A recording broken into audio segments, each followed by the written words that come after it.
રાધનપુરના કોંગ્રેસના નેતા અને પૂર્વ ધારાસભ્ય રઘુભાઈ દેસાઈ રાધનપુર જિલ્લો ન બનાવવા બદલ લગાવ્યા આક્ષેપ। પાટણ જિલ્લાના રાધનપુર ખાતે આજરોજ રાધનપુર વિધાનસભાના પૂર્વ ધારાસભ્ય અને કોંગ્રેસ નેતાએ ભારતીય જનતા પાર્ટીના નેતા ઉપર રાધનપુર જિલ્લો ન બનાવી છેવાડાનો જિલ્લો બનાવવા બદલ લગાવ્યા આક્ષેપ। રાધનપુરની જનતા સાથે કર્યો અન્યાય તેવા લગાવ્યા આક્ષેપ।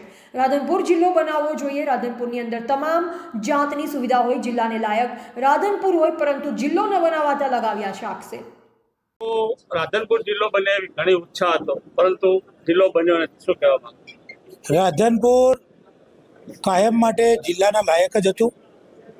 રાધનપુરનો કમ્પલસરી અન્યાય કરવામાં આવ્યો।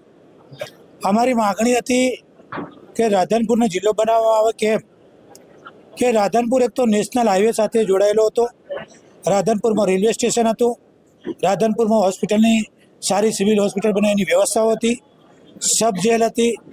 રાધનપુર બધી જ રીતે જિલ્લો બનવાના લાયક હતું, પણ રાજકીય કિન્નાખોરીના ભોગના લીધે આજે રાધનપુરનો વિકાસ અટકાવવા માટેનું ષડયંત્ર રચીને રાધનપુરના જિલ્લો બનાવવામાં આવ્યો નથી, જેના સામે મારો ખેદ છે।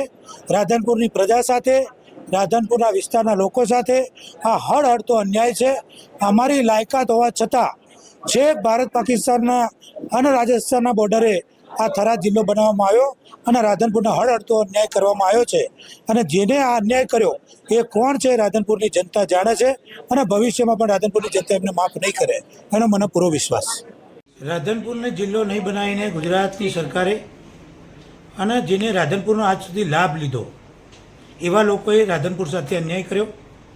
રાધનપુરમાં બધી જ વ્યવસ્થાઓ હતી, નેશનલ હાઈવે હતો, રેલવે સ્ટેશન હતું, રાધનપુર જોડે સિવિલ હોસ્પિટલ બને એવી રેફરલ હોસ્પિટલ હતી, સાથે કલેક્ટરને બેસે એવી બધી જ વ્યવસ્થાઓ હતી, સરકારી જમીનોમાં યુનિવર્સિટી બનાવી હોય તેની વ્યવસ્થાઓ હતી, ડેરીઓ બનાવી હોય, સહકારી સંસ્થાઓ બનાવી હોય, બેંક બનાવી હોય એના માળખા માટેની વ્યવસ્થા હતી।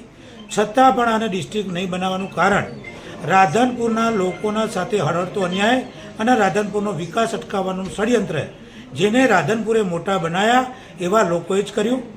ફક્ત ધારાસભ્ય નાચવામાં જ રહ્યા અને અમારા આખા વિસ્તારના સૌથી મોટો અન્યાય થયો છે, જેના પાછળનું મૂળ કારણ કે રાધનપુરમાં જે લોકોએ મોટા કર્યા એને જ રાધનપુરના અન્યાય કરીને રાધનપુરને નુકસાન કર્યું છે। લોકસભા પણ ભાજપ અહીંયા રાધનપુરના લીધે જીત્યું, વિધાનસભા પણ ભાજપ જીત્યું, છતાં રાધનપુરનો હળહળતો અન્યાય કરવામાં આવ્યો છે, જેના સામે મારો સખત વિરોધ છે। અને રાધનપુરની પ્રજા સાથે આ કરેલો અન્યાય કોઈ પણ વિસ્તાર અમારો ઇતિહાસ આજ પણ યાદ રાખશે અને ભવિષ્યમાં યાદ કરશે, અને રાધનપુરની પ્રજા કોઈ દિવસે આ હળહળતો અન્યાય ભૂલશે નહીં।